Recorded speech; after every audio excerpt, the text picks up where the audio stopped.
मेरे प्रिय आत्मन, एक छोटा सा गांव था। उस गांव के स्कूल में शिक्षक राम की कथा पढ़ाता था।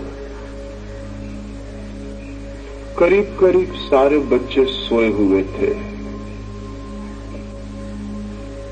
राम की कथा सुनते समय बच्चे सो जाएं ये आश्चर्य नहीं, क्योंकि राम की कथा सुनते समय बूढ़े भी सोते।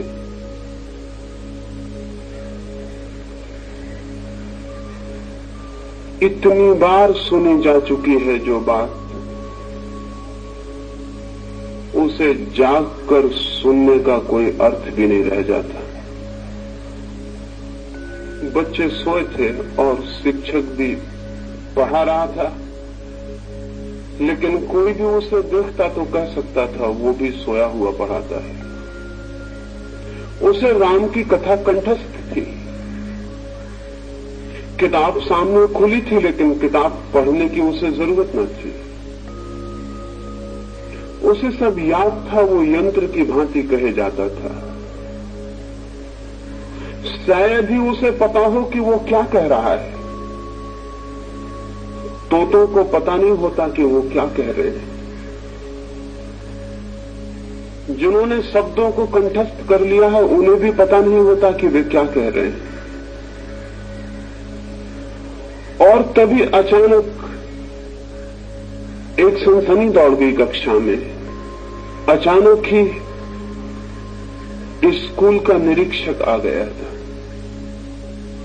वो कमरे के भीतर गया, बच्चे सजग होकर बैठ गए, शिक्षक भी सजग होकर पढ़ाने लगा।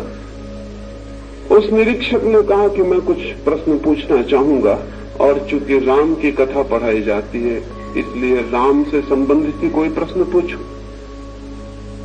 उसने बच्चों से एक सीधी सी बात पूछी। उसने पूछा कि शिव का धनुष किसने तोड़ा था। उसने सोचा कि बच्चों को तोड़फोड़ की बात बहुत याद रह जाती है, उन्हें जरूर याद होगा कि किसने शिव का धनुष तोड़ा था। लेकिन इसके पहले कि कोई बोले, एक बच्चे ने हाथ हिलाया और खड़े होकर कहा कि क्षमा करिए, मुझे पता नहीं कि किसने तोड़ा था। एक बात निश्चित है कि मैं 15 दिन से छुट्टी पर था, मैंने नहीं तोड़ा है।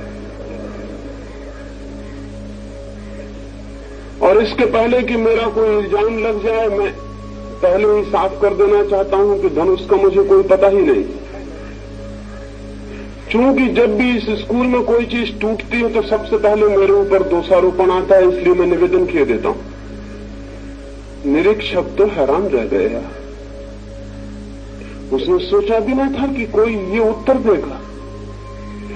उसने शिक्षक की तरफ देखा। शिक्षक अपना बैत निकाल रहा था और उसने कहा कि जरूर इसी बदमाश ने तोड़ा होगा, इसकी हमेशा की आदत है। और अगर तूने नहीं तोड़ा था तो तूने खड़े होकर क्यों कहा कि मैंने नहीं तोड़ा है। और उसने इंस्पेक्टर से कहा, आप इसकी बातों में मत आए, ये लड़का शरारती, और स्कूल में 100 चीजें टूटे तो 99 यही तोड़ता है। तब तो वो निरीक्षक और हैरान हो गए। फिर उसने कुछ भी वहां कहना उचित न समझा। वो सीधा प्रधान अध्यापक के पास जाकर उसने कहा कि ये घटना घटी। राम की कथा पढ़ाई जाती थी जिस कक्षा में, उसमें मैंने पूछा कि शिव का धनुष किसने तोड़ा था। तो एक बच्चे ने कहा कि मैंने नहीं तोड़ा, मैं 15 दिन से छुट्टी पर था।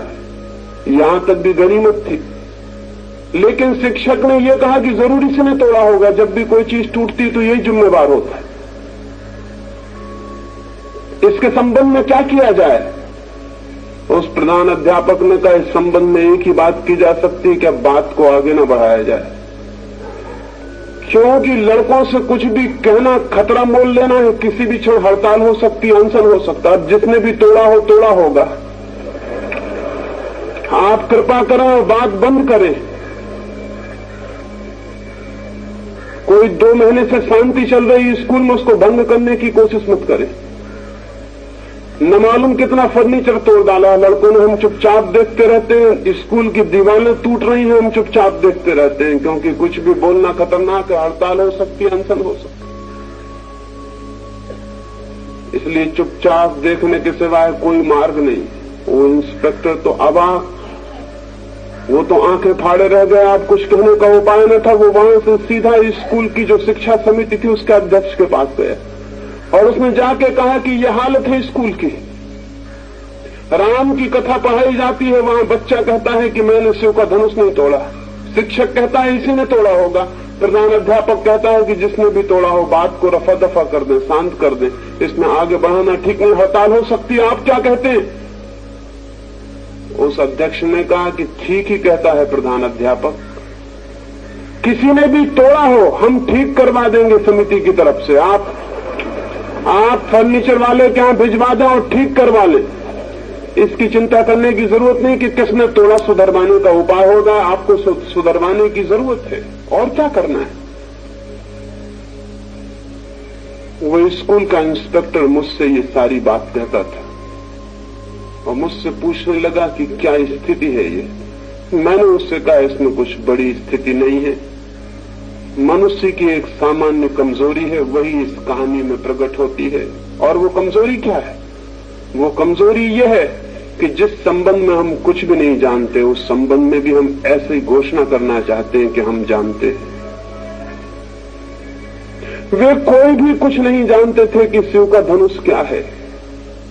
क्या उचित ना होता कि वे कह देते कि हमें पता नहीं है कि शिव का धनुष क्या है? लेकिन अपना अज्ञान कोई भी स्वीकार नहीं करना चाहता।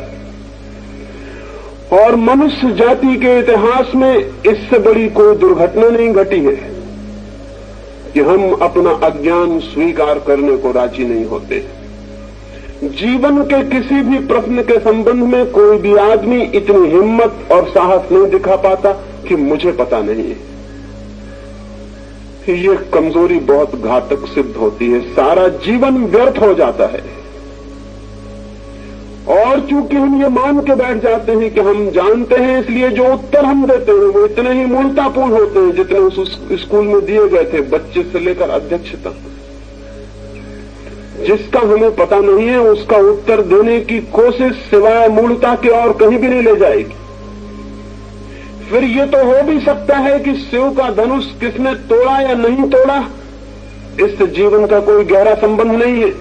लेकिन जिन प्रश्नों के जीवन से बहुत गहरे संबंध हैं, जिनके आधार पर सारा जीवन सुंदर बनेगा या कुरूप हो जाएगा, स्वस्थ बनेगा या विक्षिप्त हो जाएगा, जिनके आधार पर जीवन की सारी गति और दिशा निर्भर है, उन प्रश्नों के संबंध में भी हम ये भाव दिखलाने की कोशिश करते हैं कि हम जानते हैं। और फिर जो हम जीवन में उत्तर देते हैं वो बता देते हैं कि हम कितना जानते हैं। एक एक आदमी की जिंदगी बता रही है कि हम जिंदगी के संबंध में कुछ भी नहीं जानते। अन्यथा इतनी असफलता, इतनी निराशा, इतना दुख, इतनी चिंता। यही बात मैं सेक्स के संबंध में भी आपसे कहना चाहता हूं कि हम कुछ भी नहीं जानते। आप बहुत हैरान होंगे। आप कहेंगे हम ये मान सकते हैं कि ईश्वर के संबंध में कुछ नहीं जानते, आत्मा के संबंध में कुछ नहीं जानते, लेकिन हम ये कैसे मान सकते हैं कि हम काम के, यौन के और सेक्स के संबंध में कुछ नहीं जानते? सबूत है, हमारे बच्चे पैदा हुए हैं, पत्नी है, हम सेक्स के संबंध में नहीं जानते। लेकिन मैं आपसे निवेदन करना चाहता हूं, ये बहुत कठिन पड़ेगा लेकिन इसे समझ लेना जरूरी है। आप सेक्स के अनुभव से गुजरे होंगे, लेकिन सेक्स के संबंध में आप उतना ही जानते हो जितना छोटा से बच्चा जानता है, उससे ज्यादा कुछ भी नहीं जानते।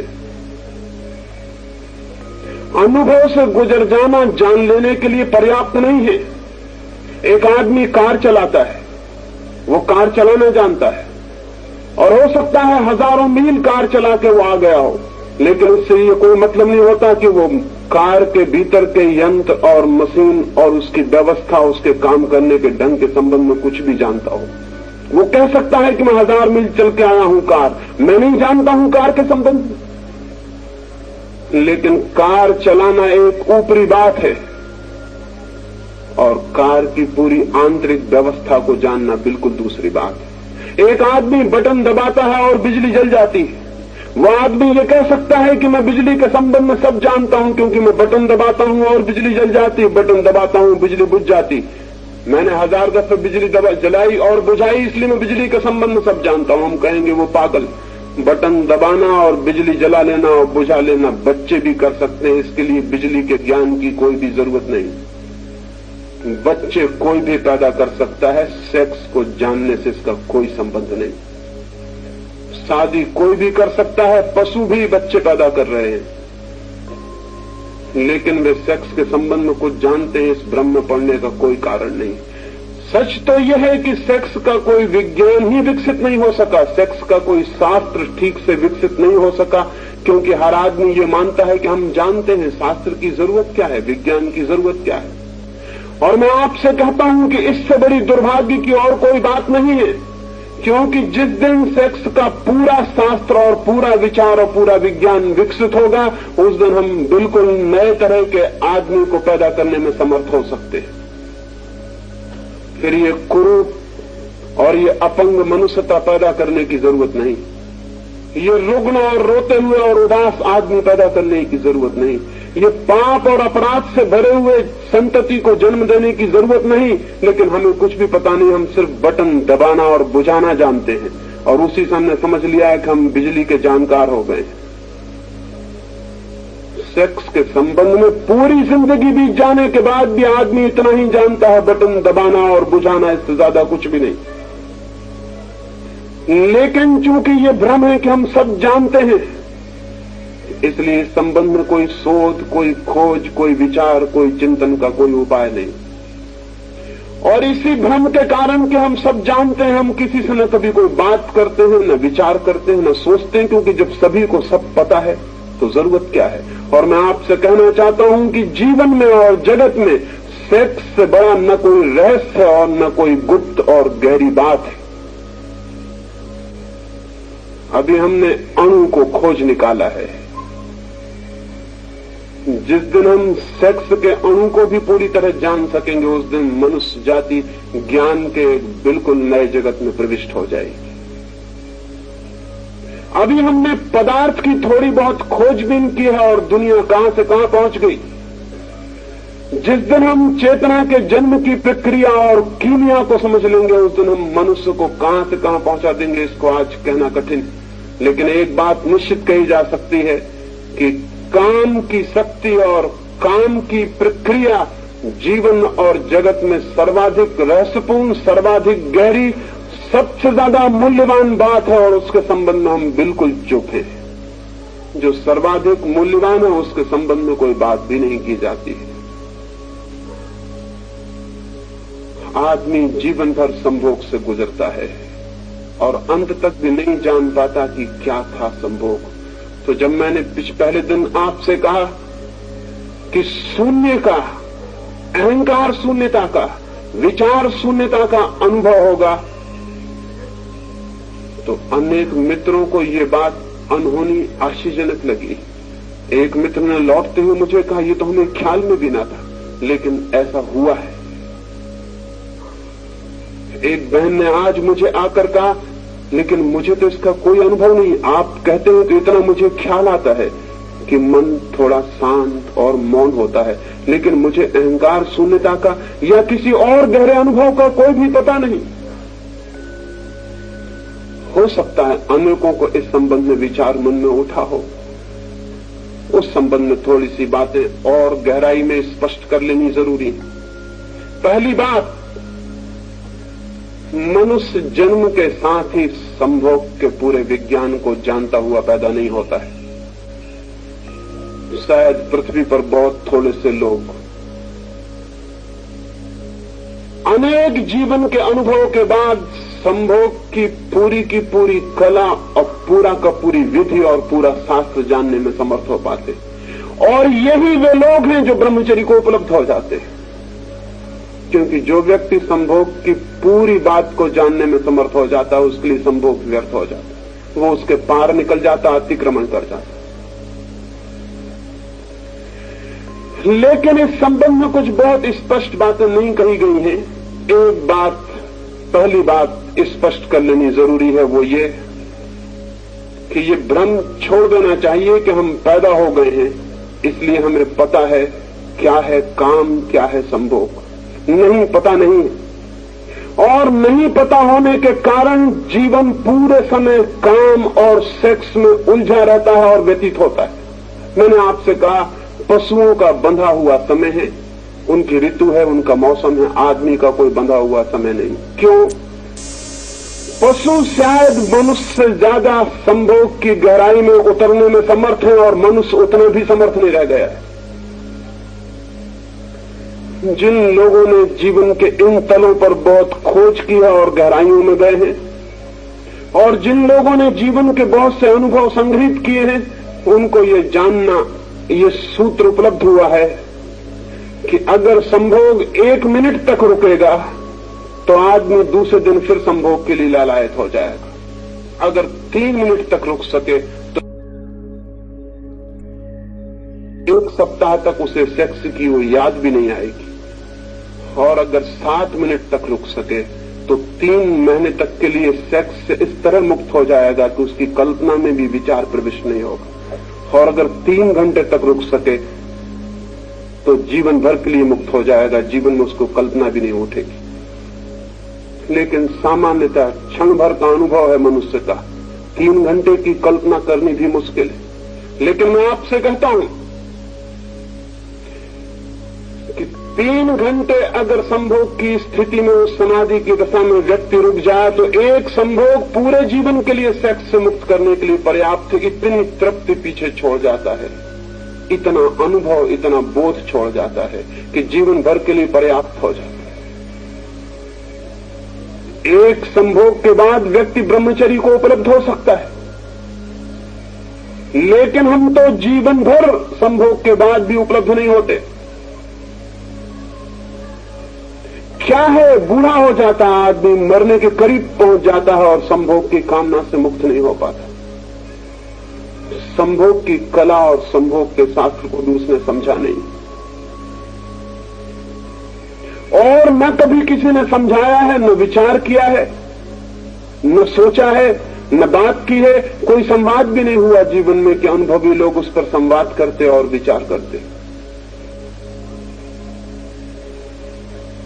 हम बिल्कुल पशुओं से भी बदतर हालत पर उस स्थिति में हैं। आप कहेंगे कि एक क्षण से 3 घंटे तक संभोग की दशा ठहर सकती, लेकिन कैसे? कुछ थोड़े से सूत्र आपको कहता हूं, उन्हें थोड़ा ख्याल में रखेंगे तो ब्रह्मचर्य की तरफ जाने में बड़ी यात्रा सरल हो जाएगी। संभोग करते क्षणों में श्वास जितनी तेज होगी, संभोग का काल उतना ही छोटा होगा। श्वास जितनी शांत और शिथिल होगी, संभोग का काल उतना ही लंबा हो जाएगा। अगर श्वास को बिल्कुल शिथिल रहने का थोड़ा सा अभ्यास किया जाए तो संभोग के क्षणों को कितना ही लंबा किया जा सकता है, और संभोग के क्षण जितने लंबे होंगे उतने ही संभोग के भीतर से समाधि का जो सूत्र मैंने आपसे कहा है, निरअहंकार भाव, इगोलेसनेस और टाइमलेसनेस का अनुभव शुरू हो जाए। श्वास अत्यंत शिथिल होनी चाहिए। श्वास के शिथिल होते ही संभोग की गहराई, अर्थ और नए उद्घाटन शुरू हो जाएंगे। और दूसरी बात, संभोग के क्षण में ध्यान दोनों आंखों के बीच, जहां योग आज्ञा चक्र को बताता है, वहां अगर ध्यान हो तो संभोग की सीमा और समय 3 घंटों तक बढ़ाया जा सकता है, और एक संभोग व्यक्ति को सदा के लिए ब्रह्मचर्य में प्रतिष्ठित कर देगा। न केवल इस जन्म के लिए बल्कि अगले जन्म के लिए भी।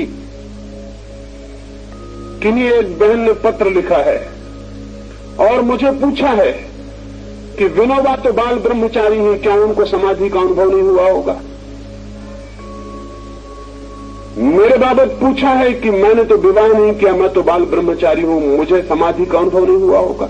उन बहन को अगर वो यहां मौजूद हो तो मैं कहना चाहता हूं, विनोबा को या मुझे या किसी को भी बिना अनुभव के ब्रह्मचर्य उपलब्ध नहीं होता। वो अनुभव चाहे इस जन्म का हो चाहे पिछले जन्म का हो, जो इस जन्म में ब्रह्मचर्य को उपलब्ध होता है वो पिछले जन्मों के गहरे संभोग के अनुभव के आधार पर और किसी आधार पर नहीं। कोई और रास्ता नहीं है। लेकिन अगर पिछले जन्म में किसी को गहरे संभोग की अनुभूति हुई हो तो इस जन्म के साथ ही वो सेक्स से मुक्त पैदा होगा। उसकी कल्पना के मार्ग पर सेक्स कभी भी खड़ा नहीं होगा। और उसे हैरानी होगी दूसरे लोगों को देखकर कि ये क्या बात है, लोग क्यों पागल हैं, क्यों दीवाने हैं। उसे कठिनाई होगी ये जांच करने में भी कि कौन स्त्री है कौन पुरुष है, इसका भी हिसाब रखने में और फैसला करने में कठिनाई होगी। लेकिन कोई अगर सोचता हो कि बिना गहरे अनुभव के कोई बाल ब्रह्मचारी हो सकता है तो बाल ब्रह्मचारी नहीं होगा, सिर्फ पागल हो जाएगा। जो लोग जबरदस्ती ब्रह्मचर्य थोपने की कोशिश करते हैं वो सिर्फ विक्षिप्त होते हैं और कहीं भी नहीं पहुंचते। ब्रह्मचर्य थोपा नहीं जाता, वो अनुभव की निष्पत्ति है, वो किसी गहरे अनुभव का फल है। और वो अनुभव संभोग का ही अनुभव है। अगर वो अनुभव एक बार भी हो जाए तो अनंत जीवन की यात्रा के लिए सेक्स से मुक्ति हो जाती है।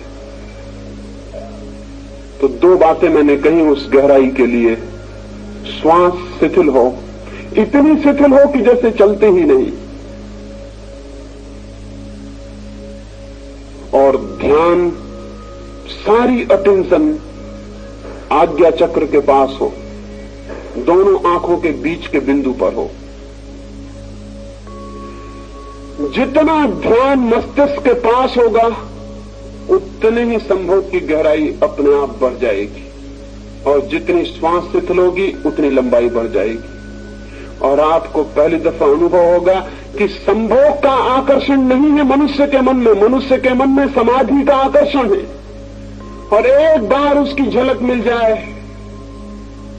एक बार बिजली चमक जाए और हमें दिखाई पड़ जाए अंधेरे में कि रास्ता क्या है, फिर हम रास्ते पर आगे निकल सकते हैं। एक आदमी एक गंदे घर में बैठा है, दीवारें अंधेरी हैं और धुएं से पुती हुई हैं, घर बदबू से भरा हुआ है, लेकिन खिड़की खोल सकता है।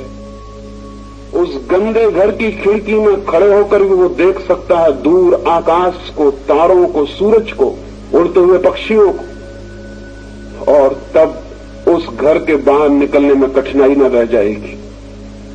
जिसे एक बार दिखाई पड़ गया कि बाहर निर्मल आकाश, सूरज है, चांद है, तारे हैं, उड़ते हुए पक्षी हैं, हवाओं में झूमते हुए वृक्ष और फूलों की सुगंध है, मुक्ति है बाहर, वो फिर अंधेरी और धुएं से भरी हुई और सीलन और बदबू से भरी हुई कोठरियों में बैठने को राजी नहीं होगा, वो बाहर निकल जाएगा। जिस दिन आदमी को संभोग के भीतर समाधि का पहली थोड़ी सी भी अनुभूति होती है, उसी दिन सेक्स का गंदा मकान, सेक्स की दीवारें अंधेरे से भरी हुई व्यर्थ हो जाती हैं और आदमी बाहर निकल आता है। लेकिन ये जानना जरूरी है कि साधारणतः हम उस मकान के भीतर पैदा होते हैं जिसकी दीवारें बंद है, जो अंधेरे से पुती हैं, जहां बदबू है, जहां दुर्गंध है। और इस मकान के भीतर ही पहली दफा मकान के बाहर का अनुभव करना जरूरी है, तभी हम बाहर जा सकते हैं और इस मकान को छोड़ सकते हैं। जिस आदमी ने खिड़की नहीं खोली उस मकान की और उसी मकान के कोने में आंख बंद करके बैठ गया है कि मैं इस गंदे मकान को नहीं देखूंगा, वो चाहे देखे और चाहे न देखे, वो गंदे मकान के भीतर ही है और भीतर ही रहेगा। जिनको आप ब्रह्मचारी कहते हैं, तथाकथित जबरदस्ती थोपे हुए ब्रह्मचारी, वो सेक्स के मकान के भीतर उतने ही है जितना कि कोई भी साधारण आदमी है। आंख बंद किए बैठे, आप आंख खोले बैठे, इतना ही फर्क है। जो आप आंख खोल के कर रहे हैं वो आंख बंद करके भीतर कर रहे हैं, जो आप शरीर से कर रहे हैं वो मन से कर रहे हैं, और कोई भी फर्क नहीं। इसलिए मैं कहता हूं कि संभोग के प्रति दुर्भाव छोड़ दें, समझने की चेष्टा, प्रयोग करने की चेष्टा और संभोग को एक पवित्रता की स्थिति दें। मैंने 2 सूत्र कहे, तीसरी एक भाव दशा चाहिए। संभोग के पास जाते समय वैसी भाव दशा जैसे कोई मंदिर के पास जाता है। क्योंकि संभोग के क्षण में हम परमात्मा के निकटतम होते हैं, इसलिए तो संभोग में परमात्मा सृजन का काम करता है और नए जीवन को जन्म देता है। हम क्रिएटर के निकटतम होते हैं, संभोग की अनुभूति में हम सृष्टा के निकटतम होते हैं, इसलिए तो हम मार्ग बन जाते हैं और एक नया जीवन हमसे उतरता है और गतिमान हो जाता है। हम जन्मदाता बन जाते हैं। क्यों? सृष्टा के निकटतम है वो स्थिति। अगर हम पवित्रता से, प्रार्थना से सेक्स के पास जाएं तो हम परमात्मा की झलक को अनुभव कर सकते हैं, लेकिन हम तो सेक्स के पास एक घृणा, एक दुर्भाव, एक कंडेमनेशन के साथ जाते हैं, इसलिए एक दीवार खड़ी हो जाती है और परमात्मा का वहां कोई अनुभव नहीं हो पाता। सेक्स के पास ऐसे जाएं जैसे मंदिर के पास। पत्नी को ऐसा समझें जैसे कि वो प्रभु है, पति को ऐसे समझें जैसे कि वो परमात्मा है। और गंदगी में, क्रोध में, कठोरता में, द्वेष में, ईर्ष्या में, जलन में, चिंता के क्षणों में कभी भी सेक्स के पास न जाएं। होता उल्टा है।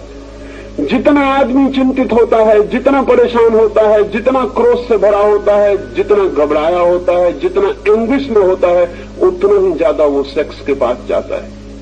आनंदित आदमी सेक्स के पास नहीं जाता, दुखी आदमी सेक्स की तरफ जाता है, क्योंकि दुख को भुलाने के लिए उसको एक मौका दिखाई पड़ता है।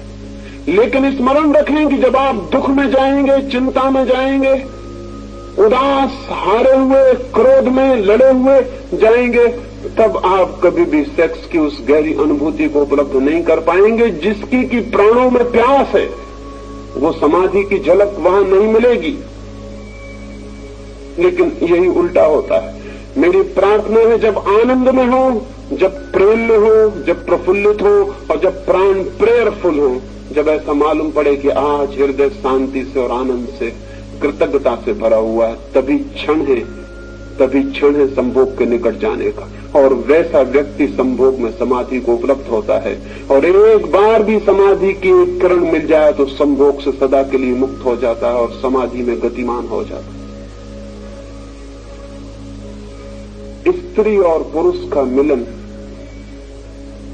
एक बहुत गहरा अर्थ रखता है। स्त्री और पुरुष के मिलन में पहली बार अहंकार टूटता है और हम किसी से मिलते हैं।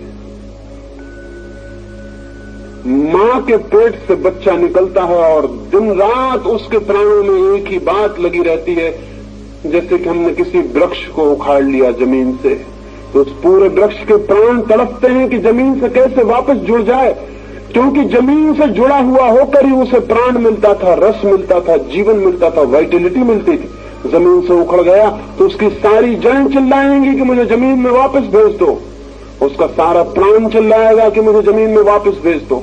वो उखड़ गया, टूट गया, अपरूटेड हो गया।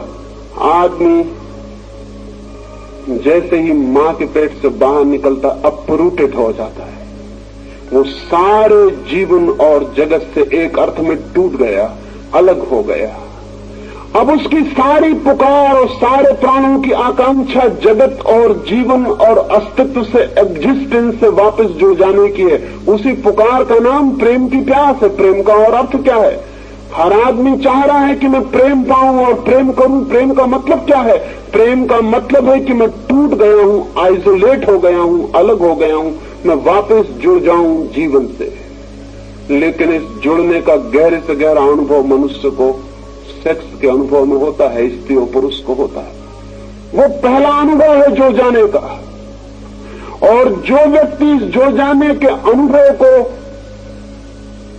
प्रेम की प्यास, जुड़ने की आकांक्षा के अर्थ में समझेगा, वो आदमी एक दूसरे अनुभव को भी शीघ्र उपलब्ध हो सकता है। योगी भी जुड़ता है, साधु भी जुड़ता है, संत भी जुड़ता है, समाधिस्थ व्यक्ति भी जुड़ता है, संभोगी व्यक्ति भी जुड़ता है।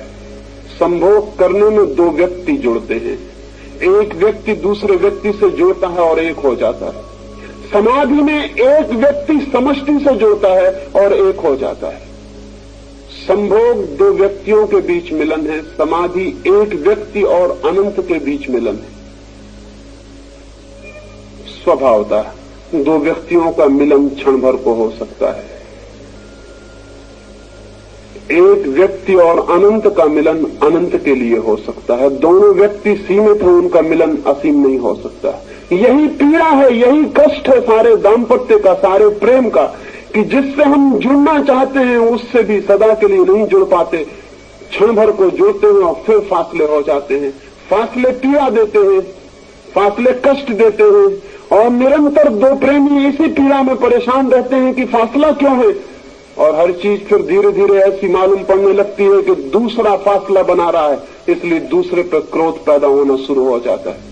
लेकिन जो जानते हैं वो ये कहेंगे, दो व्यक्ति अनिवार्यता दो अलग अलग व्यक्ति हैं, वो जबरदस्ती क्षण भर को मिल सकते हैं लेकिन सदा के लिए नहीं मिल सकते। यही प्रेमियों की पीड़ा और कष्ट है कि निरंतर एक संघर्ष खड़ा हो जाता है। जिसे प्रेम करते हैं उसी से संघर्ष खड़ा हो जाता है, उसी से तनाव, अशांति और द्वेष खड़ा हो जाता है, क्योंकि ऐसा प्रतीत होने लगता है जिससे मैं मिलना चाहता हूं शायद वो मिलने को तैयार नहीं, इसलिए मिलना पूरा नहीं हो पाता।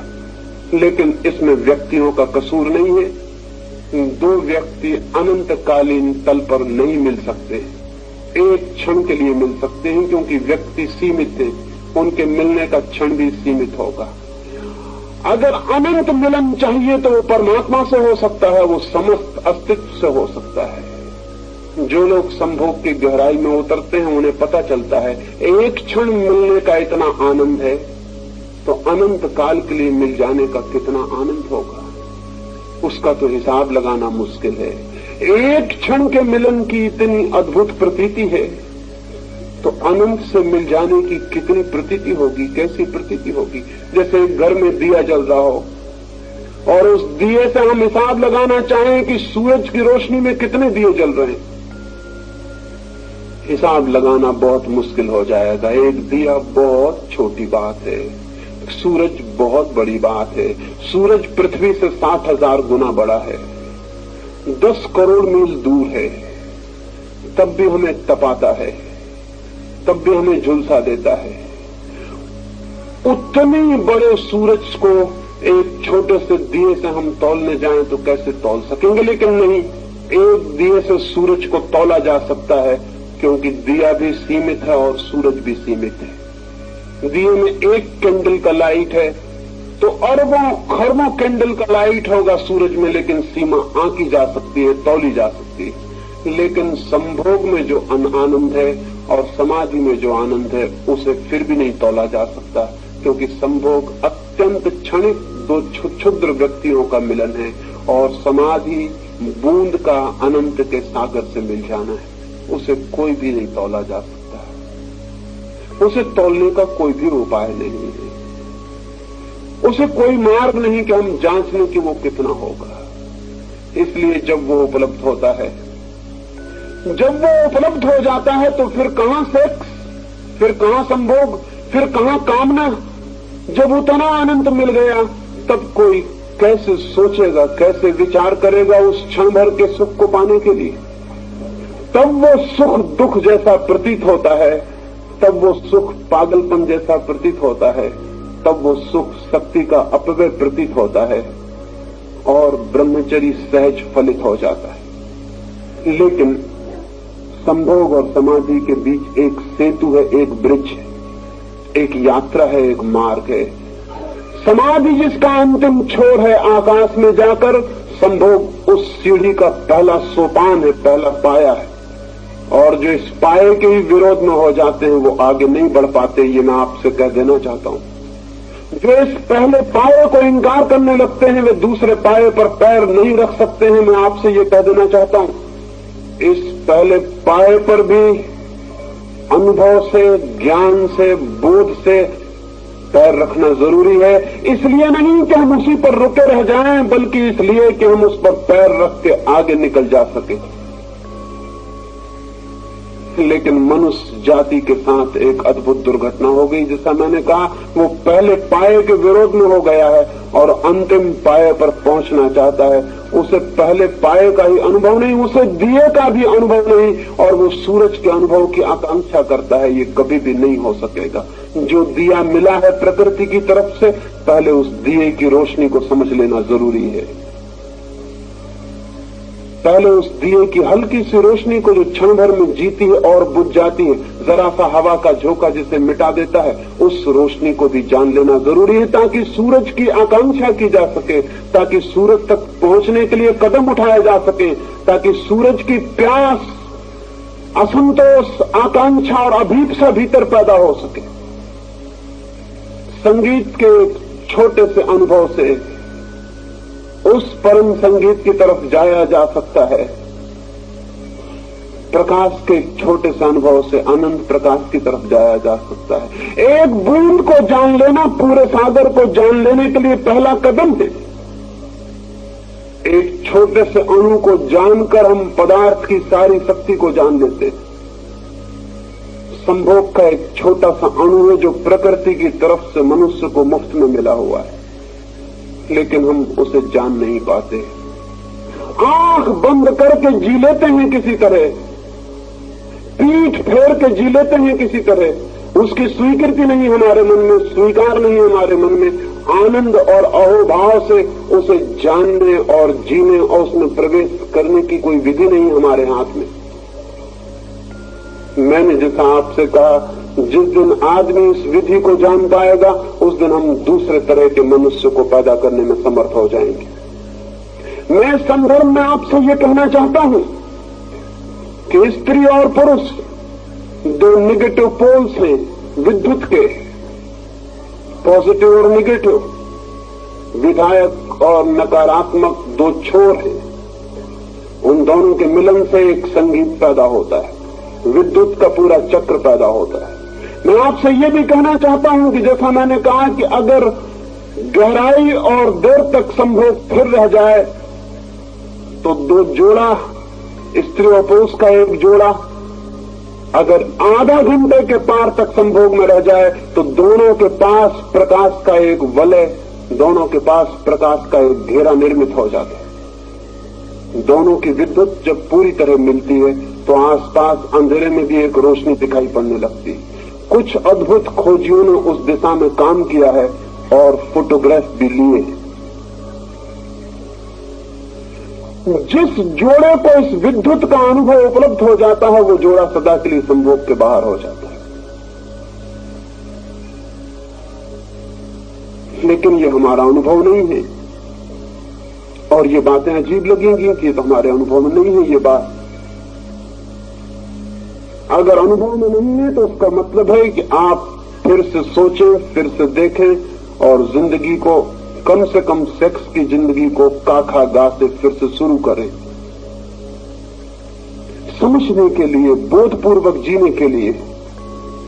मेरी अपनी अनुभूति यह है, मेरा अपनी धारणा यह है कि महावीर या बुद्ध या क्राइस्ट और कृष्ण आकस्मिक रूप से पैदा नहीं हो जाते हैं। ये उन दो व्यक्तियों के परिपूर्ण मिलन का परिणाम है। मिलन जितना गहरा होगा, जो संतति पैदा होगी वो उतनी ही अद्भुत होगी। मिलन जितना अधूरा होगा, जो संतति पैदा होगी वो उतनी ही कचरा और दलित होगी। आज सारी दुनिया में मनुष्यता का स्तर रोज नीचे चला जा रहा है। लोग कहते हैं कि नीति बिगड़ गई इसलिए स्तर नीचे जा रहा है। लोग कहते हैं कि कलयुग आ गया इसलिए स्तर नीचे जा रहा है। गलत, बेकार की और फिजूल की बातें कहते हैं। सिर्फ एक फर्क पड़ा है, मनुष्य के संभोग का स्तर नीचे उतर गया है।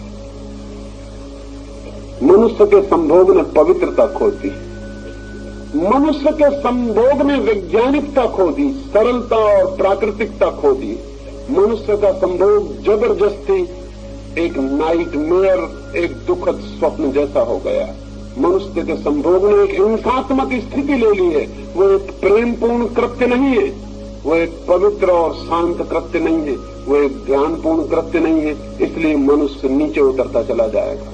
एक कलाकार कुछ चीज बनाता हो, कोई मूर्ति बनाता हो और कलाकार नशे में हो, तो आप आशा करते हैं कोई सुंदर मूर्ति बन पाएगी। एक नृत्यकार नाच रहा हो, क्रोध से भरा हो, अशांत हो, चिंतित हो, तो आप आशा करते हैं कि नृत्य सुंदर हो सकेगा। हम जो भी करते हैं वो हम किस स्थिति में है इस पर निर्भर होता है। और सबसे ज्यादा उपेक्षित, निग्लेक्टेड सेक्स है, संभोग है, और बड़े आश्चर्य की बात है, उसी संभोग से जीवन की सारी यात्रा चलती है। नए बच्चे, नई आत्माएं जगत में प्रवेश करती। शायद आपको पता ना हो, संभोग एक सिचुएशन है जिसमें एक आकाश में उड़ती हुई आत्मा अपने योग्य स्थिति को समझ के प्रविष्ट होती है। आप सिर्फ एक अवसर पैदा करते हैं। आप बच्चे के जन्मदाता नहीं है, सिर्फ एक अवसर पैदा करते हैं। वो अवसर जिस आत्मा के लिए जरूरी, उपयोगी, सार्थक मालूम होता है, वो आत्मा प्रविष्ट होती है। अगर आपने एक रुग्ण अवसर पैदा किया है, अगर आपने क्रोध में, दुख में, पीड़ा में और चिंता में आप हैं, तो जो आत्मा अवतरित होगी वो आत्मा इसी तल की हो सकती, इससे ऊंचे तल की नहीं हो सकती। श्रेष्ठ आत्माओं के पुकार के लिए श्रेष्ठ संभोग का अवसर और सुविधा चाहिए, तो श्रेष्ठ आत्माएं जन्मती हैं और जीवन ऊपर उठता है।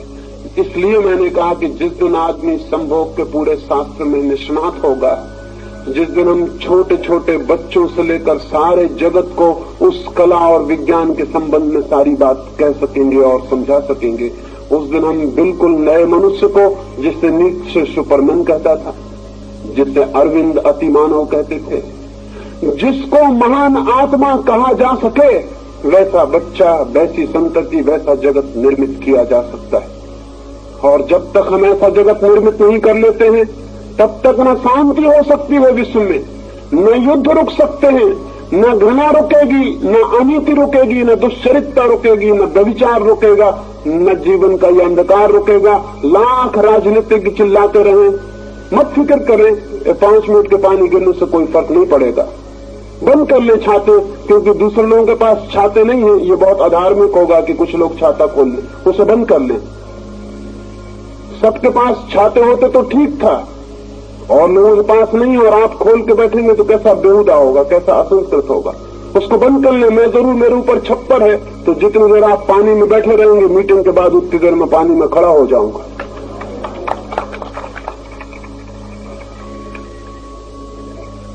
नहीं मिटेंगे युद्ध, नहीं मिटेगी अशांति, नहीं मिटेगी हिंसा, नहीं मिटेगी ईर्षा।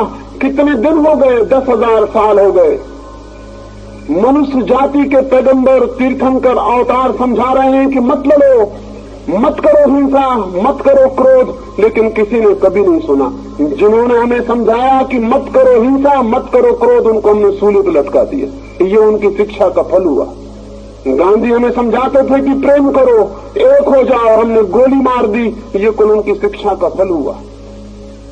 दुनिया के सारे मनुष्य, सारे महापुरुष हार गए हैं, ये समझ लेना चाहिए, असफल हो चुके हैं। आज तक की कोई भी मूल्य जीत नहीं सका, सब मूल्य हार गए, सब मूल्य असफल हो गए। बड़े से बड़े पुकारने वाले लोग, भले से भले लोग भी हार गए और समाप्त हो गए, और आदमी रोज अंधेरे और नरक में जब चला जाता रहा है। क्या इससे ये पता नहीं चलता कि हमारी शिक्षाओं में कहीं कोई बुनियादी भूल है? अशांत आदमी इसलिए अशांत है कि वह अशांति में जन्मता है, उसके पास अशांति के कीटाणु हैं, उसके प्राणों की गहराई में अशांति का रोग है। जन्म के पहले दिन वो अशांति को, दुख और पीड़ा को लेकर पैदा हुआ है। जन्म के पहले क्षण में ही उसके जीवन का सारा स्वरूप निर्मित हो गया है।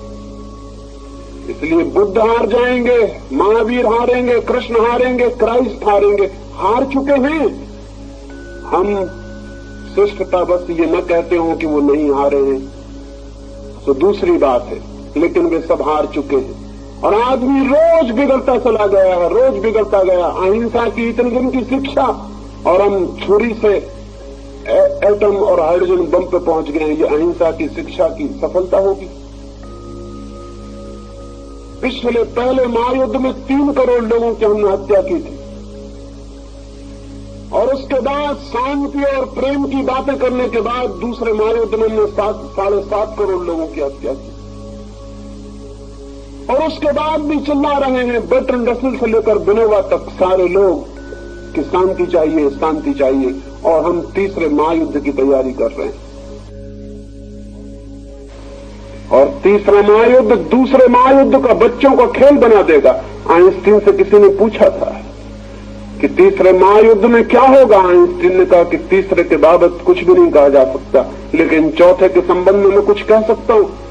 पूछने वालों ने कहा आश्चर्य, आप तीसरे के संबंध में नहीं कह सकते तो चौथे के संबंध में क्या कहेंगे। आइंस्टीन ने कहा चौथे के संबंध में एक बात निश्चित है कि चौथा महायुद्ध कभी नहीं होगा, क्योंकि तीसरे के बाद किसी आदमी के बचने की कोई उम्मीद नहीं। ये मनुष्य की सारी नैतिक और धार्मिक शिक्षा का फल है। मैं आपसे कहना चाहता हूं इसकी बुनियादी वजह दूसरी है। जब तक हम मनुष्य के संभोग को सुव्यवस्थित, मनुष्य के संभोग को आध्यात्मिक, जब तक हम मनुष्य के संभोग को समाधि का द्वार बनाने में सफल नहीं होते, तब तक अच्छी मनुष्यता पैदा नहीं हो सकती है। रोज बदतर से बदतर मनुष्यता पैदा होगी, क्योंकि आज के बदतर बच्चे कल संभोग करेंगे और अपने से बदतर लोगों को जन्म दे जाएंगे। हर पीढ़ी नीचे उतरती चली जाएगी, ये बिल्कुल ही निश्चित है। इसकी प्रोफेसी की जा सकती है, इसकी भविष्यवाणी की जा सकती है। और अब तुम उस जगह पहुंच गए हैं कि शायद और पतन की गुंजाइश नहीं है। करीब करीब सारी दुनिया एक मैड हाउस, एक पागलखाना हो गई। अमेरिका के मनोवैज्ञानिकों ने हिसाब लगाया है कि न्यूयॉर्क जैसे नगर में केवल 18% लोग मानसिक रूप से स्वस्थ कहे जा सकते हैं। 18% लोग मानसिक रूप से स्वस्थ हैं, तो 82% लोगों की क्या हालत है। 82% लोग करीब करीब विक्षिप्त होने की हालत में। आप कभी अपने संबंध में कोने में बैठ के विचार करना, तो आपको पता चलेगा कि पागलपन कितना है भीतर। किसी तरह दबाए हैं पागलपन को, किसी तरह संभल के चले जा रहे हैं, वो बात दूसरी। जरा सा कोई धक्का दे दे और कोई भी आदमी पागल हो सकता है। ये संभावना है कि 100 वर्ष के भीतर सारी मनुष्यता एक पागल घर बन जाए, सारे लोग करीब करीब पागल हो जाएं। फिर हमें एक फायदा होगा कि पागलों के इलाज की कोई जरूरत न रहेगी। एक फायदा होगा कि पागलों के चिकित्सक नहीं होंगे। एक फायदा होगा कि कोई अनुभव नहीं करेगा कि कोई पागल है, क्योंकि पागल का पहला लक्षण यह है कि वो कभी नहीं मानता कि मैं पागल हूं। इतना ही फायदा होगा, लेकिन ये रुग्णता बढ़ती चली जाती है। ये रोग, ये अस्वास्थ्य, ये मानसिक चिंता और मानसिक अंधकार बढ़ता चला जाता है। क्या मैं आपसे कहूं कि सेक्स को स्पिरिचुअलाइज किए बिना, संभोग को आध्यात्मिक बनाए बिना कोई नई मनुष्यता पैदा नहीं हो सकती। इन 3 दिनों में यही थोड़ी सी बातें मैंने आपसे कही। निश्चित ही एक नए मनुष्य को जन्म देना है।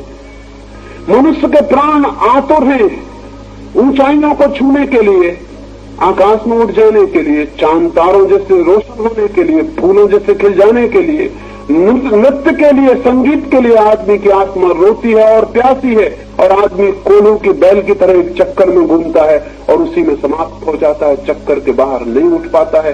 क्या है कारण?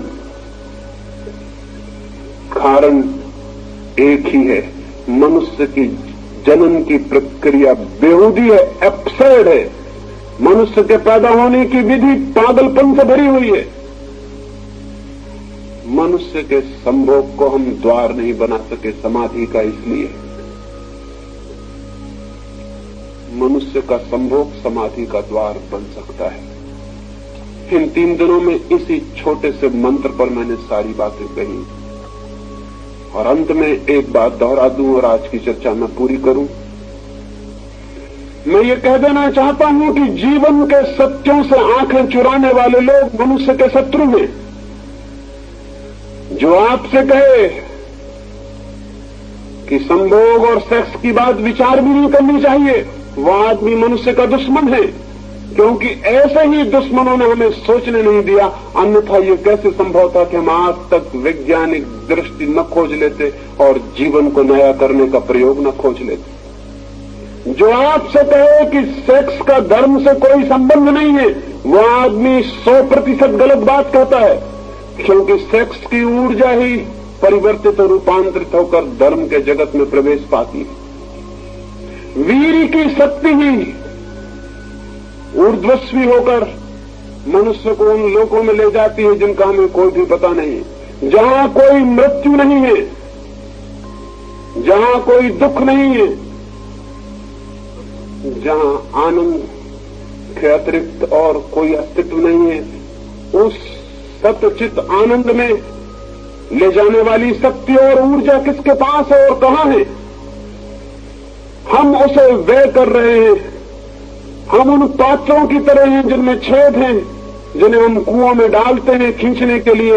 ऊपर तक पात्र तो आ जाता है, शोरगुल भी बीच में बहुत होता है और पानी गिरता है और लगता है कि पानी आता होगा, लेकिन पानी तब बीच में गिर जाता है, खाली पात्र हाथ में वापस आ जाते हैं। हम उन नावों की तरह हैं जिनमें छेद हैं। हम नावों को खेते हैं सिर्फ डूबने के लिए। नावें किसी किनारे पर नहीं पहुंचा पाती, सिर्फ मझधार में डुबा देती हैं और नष्ट कर देती।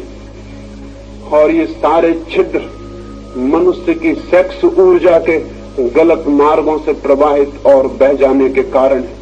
और उन गलत मार्गों पर बहलाने वाले लोग वे नहीं हैं जिन्होंने नंगी तस्वीरें लटकाई हैं, वे नहीं हैं जिन्होंने नंगे उपन्यास लिखे हैं, वे नहीं हैं जो नंगी फिल्में बना रहे हैं। मनुष्य की ऊर्जा को विकृत करने वाले वे लोग हैं जिन्होंने मनुष्य को सेक्स के सत्य से परिचित होने में बाधा दी। और वही लोगों के कारण ये नंगी तस्वीरें बिक रही हैं, नंगी फिल्में बिक रही हैं। लोग नंगे फिल्मों को ईजाद कर रहे हैं और गंदगी के नए नए और बेहूदगी के नए नए नाश्ते निकाल रहे हैं। किनके कारण? ये उनके कारण जिनको हम साधु और सन्यासी कहते हैं। उनने इनके बाजार का रास्ता तैयार किया है। अगर गौर से हम देखें तो वो इनके विज्ञापन दाता हैं, वो इनके एजेंट हैं। एक छोटी सी कहानी में अपनी बात पूरी कर दूंगा। एक पुरोहित जा रहा था अपने चर्च की तरफ। दूर था गांव, भागा हुआ चला जा रहा था। तभी उसे पास की खाई में जंगल में एक आदमी पड़ा हुआ दिखाई पड़ा। घावों से भरा हुआ खून बह रहा है, छुरी उसकी छाती में छिदी है।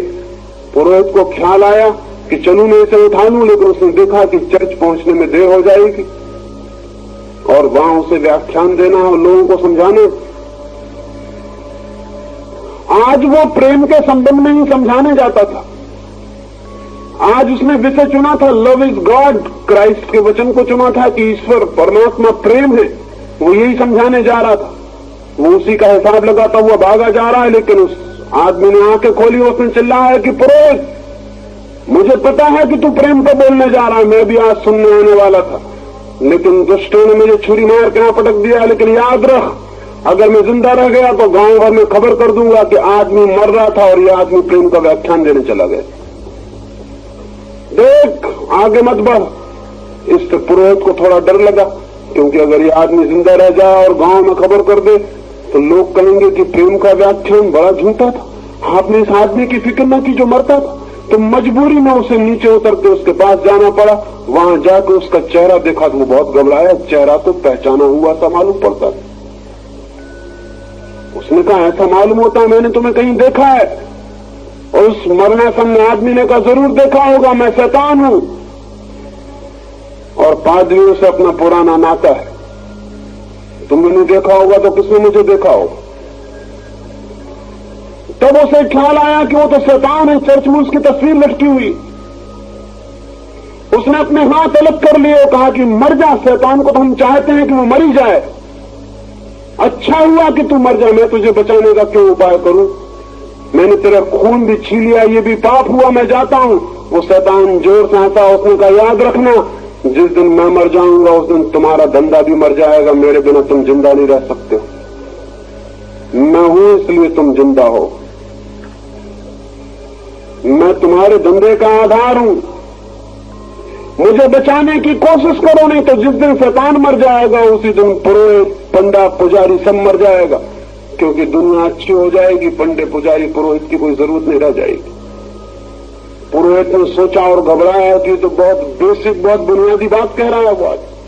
उसने उसे तत्काल कंधे पर उठा लिया और कहा, प्यारे शैतान, घबराओ मत, मैं ले चलता हूं अस्पताल, तुम्हारा इलाज करवाऊंगा, तुम जल्दी ठीक हो जाओगे। लेकिन देखो, मर मत जाना। तुम ठीक कहते हो, तुम मर गए तो हम बिल्कुल बेकार हो जाने वाले। हमें ख्याल भी नहीं आ सकता कि पुरोहित के धंधे के पीछे शैतान है। हमें यह भी ख्याल नहीं आ सकता कि शैतान के धंधे के पीछे पुरोहित है। कि जो शैतान का धंधा चल रहा है, सेक्स का शोषण चल रहा है सारी दुनिया में, हर चीज के पीछे सेक्स का शोषण चल रहा है। हमें ख्याल भी नहीं आ सकता कि पुरोहित का हाथ है इसके पीछे। पुरोहित ने जितनी निंदा की है, सेक्स उतना आकर्षक हो गया है। पुरुष ने जितने दमन के लिए कहा है, आदमी उतना भोग में गिर गया है। पुरोहित ने जितने इंकार किया कि सेक्स के संबंध में सोचना ही मत, सेक्स उतनी अनजान पहेली हो गई और हम उसके संबंध में कुछ भी करने में असमर्थ हो गए।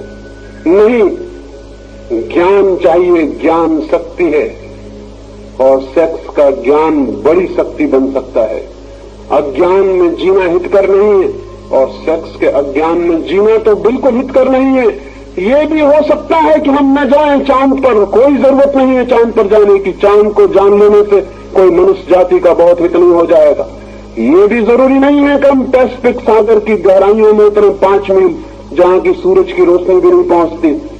उसको जान लेने से भी मनुष्य जाति का कोई बहुत परम मंगल हो जाने वाला नहीं। ये भी जरूरी नहीं है कि हम एटम को तोड़ें और पहचानें, लेकिन एक बात बिल्कुल जरूरी है, सबसे ज्यादा जरूरी, अल्टीमेट कंसर्न की है, और वो ये है कि हम मनुष्य के सेक्स को ठीक से जान लें और समझ लें, ताकि नए मनुष्य को जन्म देने में सफल हो सके। ये थोड़ी सी बातें 3 दिन में मैंने आपसे कही। कल आपके प्रश्नों के उत्तर दूंगा, और चूंकि कल का दिन खाली छूट गया, कुछ मित्र आए और भीग के लौट गए, तो मेरे ऊपर उनका ऋण हो गया है। तो कल मैं 2 घंटे उत्तर दे दूंगा, ताकि आपको कोई अड़चन और तकलीफ ना हो। अपने प्रश्न आप लिख के दे देंगे ईमानदारी से, क्योंकि ये मामला ऐसा नहीं है कि आप परमात्मा आत्मा के संबंध में जिस तरह की बातें पूछते हैं वो यहाँ पूछे। ये मामला जिंदगी का है, और सीधे और सच्चे अगर आपने प्रश्न पूछे तो हम इन विषयों की और गहराई में भी उतरने में समर्थ हो।